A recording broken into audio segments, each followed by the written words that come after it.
বাংলাদেশের নাগরিকের কাছে ভারতীয় আধার কার্ড, চ্যাংড়াবান্ধা ইমিগ্রেশন চেকপোস্টে আটক। বাংলাদেশের থেকে 7 দিনের ভিসা নিয়ে ভারতে প্রবেশের অভিযোগ। নাম এনামুল হক সোহেল।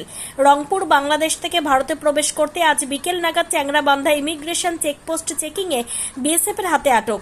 লাগেজের ভেতর ভারতীয় ডকুমেন্টস পাওয়া যায় বলে খবর। পুলিশের হাতে তুলে দেয় বিএসএফ। সঞ্জিদার জিনার এলাহি স্ত্রী, সাথে কোলে শিশুও রয়েছে।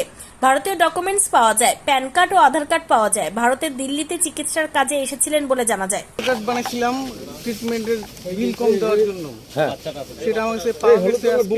এটা 2020 করছিলাম, তারপরে কোথাও ইউজ করি নাই। এটা উত্তরপ্রদেশে নয়ডা হসপিটালের একটা ব্রোকারের কাছে। কত টাকা নিয়েছিল? 20,000 টাকা নিয়েছিল। কি বললো বিএসএফ আপনাকে আটকে এসে আপনাদের ডকুমেন্ট দেওয়া হয়েছে বলে? বলেন আপনার কি হয়? সেখানে কোনো আপনাদেরকে তো বলে দিয়েছে, তারপরে কেন আপনারা একটা হেনস্থা করেন? দেখছেন অসুস্থ মানুষ, আর কেন সংগঠন ধরা পড়েছি আমরা? কেন এভাবে কথা বলেন আপনারা? আমি চিকিৎসার জন্য যাচ্ছি, বললো যে চিকিৎসার জন্য আমরা একটু কম পাই ওই জন্য, কিন্তু আমাদের কোনো কাজেই লাগে না। তারপর কেন আমাদেরকে আপনার কে হয়? অনেক অসুবিধায় আছি, জানেন, অনেক অসুবিধায় আছি। বাংলাদেশে আপনাদেরকে কি অত্যাচার হচ্ছে?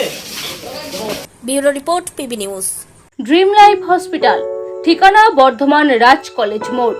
যে কোনো রকমের চিকিৎসার বিশ্বস্ত প্রতিষ্ঠান ড্রিম লাইফ হসপিটাল খুবই কম খরচে বিশ্বমানের চিকিৎসা প্রদান করে থাকে।